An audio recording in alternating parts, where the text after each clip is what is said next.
cinéma tout de suite. Et oui, 3e épisode déjà de cette saga radiophonique et biographique sur la tumultueuse vie du réalisateur américain Stanley Kubrick. Souvenez-vous, il y a 2 semaines, nous nous étions arrêtés sur le goût amer qu'avait Kubrick en bouche suite à la réalisation de son film le plus impersonnel, Spartacus, et sur l'envie qu'il nourrissait de revenir sur un projet qui lui serait plus sien. Il s'intéresse alors au roman du russo-américain Vladimir Nabokov, qui avait fait scandale lors de sa parution en 1955, Lolita. Pour vous donner une idée, lorsqu'il sortit en France en 1959, l'ouvrage fut classé dans la catégorie littérature pornographique. Il faut dire que le livre, qui raconte l'histoire d'un professeur d'âge mûr, Humbert, qui vit un amour passionnel pour une jeune nymphette de 12 ans, Dolores Hayes, as Lolita, ne respecte pas tout à fait, disons, les codes de la morale. Il est évident qu'en voulant adapter ce roman en 1962 dans une Amérique encore très puritaine, il fallait trouver des moyens de déjouer la censure. Pour le tournage, il se tourne donc vers l'Europe, et plus précisément vers le Royaume-Uni. Il faut dire qu'à l'époque, mais c'est encore le cas aujourd'hui, Londres est le 2e meilleur endroit au monde après Hollywood pour tourner un film. D'un point de vue technique déjà, mais aussi d'un point de vue fiscal. En outre, pour rendre le film plus accessible et éviter le naufrage de la censure ou de l'interdiction aux moins de 18 ans, Kubrick propose à Nabokov, l'auteur du roman donc, de travailler avec lui pour écrire le scénario du film. Nabokov s'exécute et écrit un scénario un peu plus moral que son roman original. Mais Kubrick, en bon Kubrick, décide de n'utiliser dans son film que partiellement ce scénario. Ce qui vexe pas mal Nabokov dans son estime, au point qu'il refuse au début que son nom apparaisse dans le générique, exactement comme le fera plus tard Stephen King pour Shining. Mais bon, voyant que le film allait être un succès, ou en tout cas faire du buzz, Nabokov accepta que son nom figure au générique. Et oui, ça pourrait peut-être doper les ventes de son bouquin. À part quelques détails, comme par exemple l'âge de Lolita qui passe de 12 ans dans le livre à 14 ans dans le film, l'histoire du film est à peu près la même que celle du roman. Humbert est joué par James Mason, acteur très connu à l'époque, qui avait déjà joué avec Max Ophuls, souvenez-vous, un réalisateur idole de Kubrick, mais aussi avec Hitchcock dans La mort aux trousses par exemple. Peter Sellers, dans le rôle de l'écrivain Claire Gilty, amoureux aussi de Lolita, fait une apparition remarquée par son extravagance et la folie apportée à son personnage par sa manière loufoque de jouer, qui préfigure déjà son rôle de docteur Folamour. Enfin, Lolita est jouée par Sue Lyon, une jeune actrice de 14 ans, comme son personnage. Ce rôle permit à Sue Lyon d'obtenir un Golden Globe du meilleur espoir en 1963.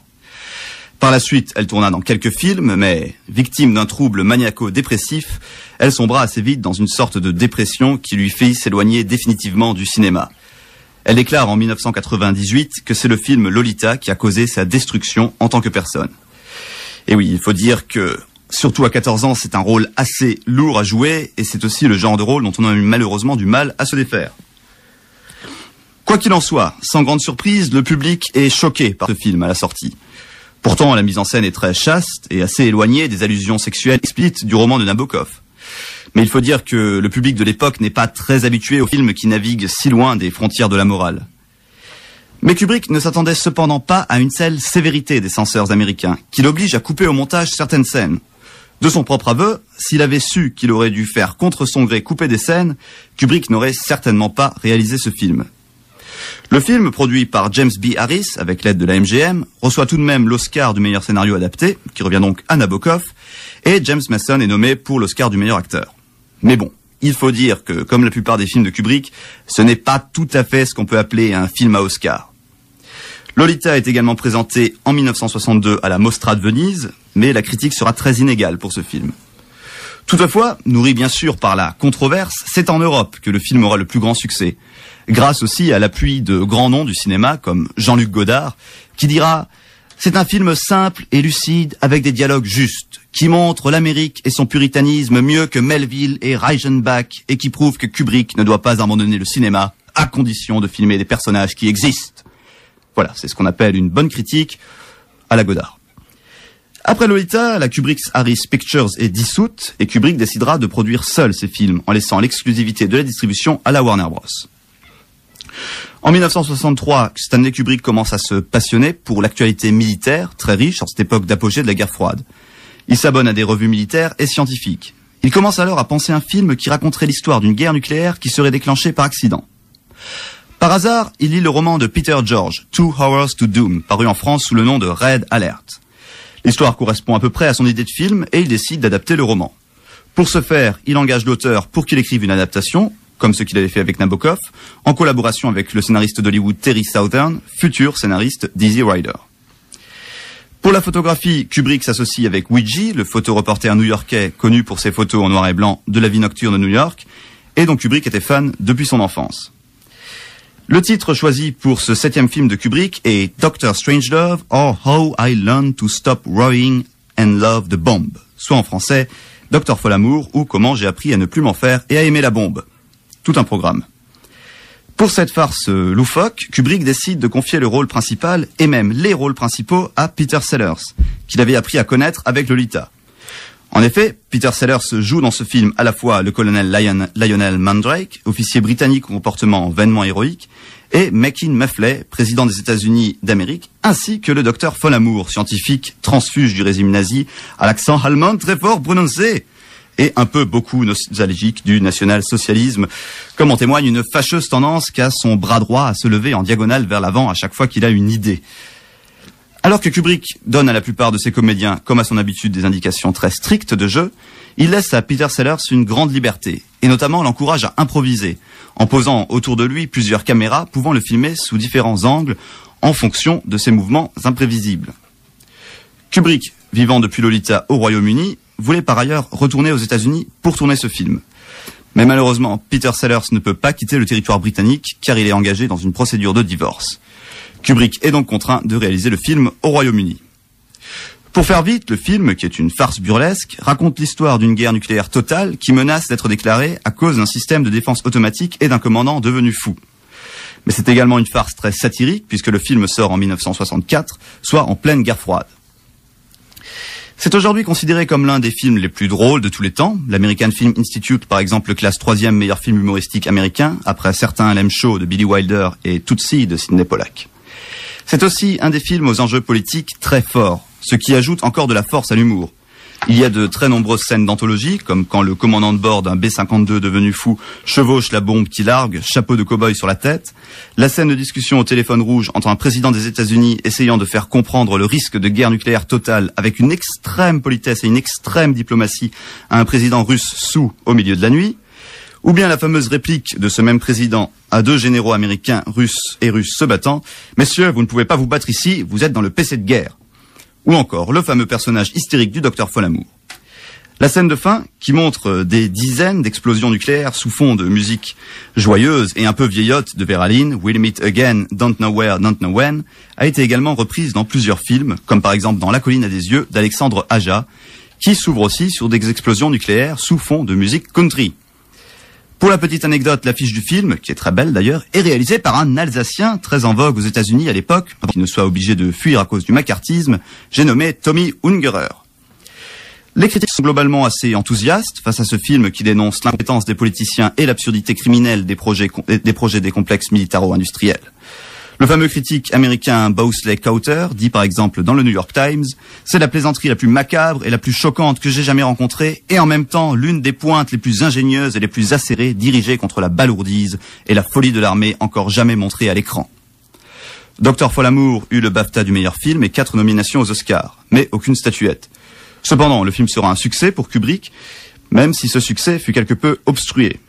Tout d'abord, car le film devait sortir sur les écrans américains le 22 novembre 1963, mais ce jour-là, un certain John Fitzgerald Kennedy se faisait assassiner. Et vu la portée politique du film, les distributeurs ont préféré repousser la date de sortie à début 64. Mais l'autre problème qui agace plus Kubrick, c'est que début 64, en même temps donc que Dr. Folamour, doit sortir un autre film au sujet plus que similaire. Il s'agit de Point Limite de Sidney Lumet avec Henry Fonda dans le rôle titre. Kubrick décide donc d'intenter un procès à Lumet pour plagiat, il obtient gain de cause, et la sortie de Point Limite est repoussée à octobre 64. Ce film continue donc d'asseoir Kubrick comme un réalisateur de talent, mais aussi et surtout comme réalisateur de films à polémique, comme on les appelait à l'époque.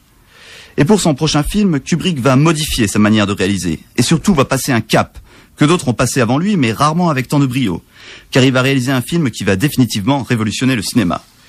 Et vous vous en doutez, je vais vous laisser sur ce suspense. Je vous laisse toutefois avec Sur le beau Danube bleu de Johann Strauss, qui est une musique extraite de ce film. Ciao.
Voilà, après cet épisode de musique classique où nous avons perdu l'ensemble de nos auditeurs, mais par contre récupéré tous ceux d'Accent 4, nous allons parler des taps et du